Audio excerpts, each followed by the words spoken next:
Sesuai dengan peraturan dari Kementerian Pendidikan pada tahun 2017, SMA dan SMK di kabupaten kota sepenuhnya diambil alih oleh provinsi.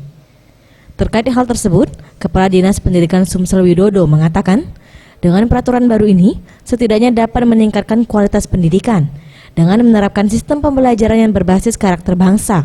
Sementara untuk kepala sekolah sendiri, tidak menutup kemungkinan dapat dirolling lintas kabupaten kota di Sumsel untuk pemerataan pendidikan. Dan kepala sekolah yang menjabat harus bisa berbahasa Inggris dan melek iptek.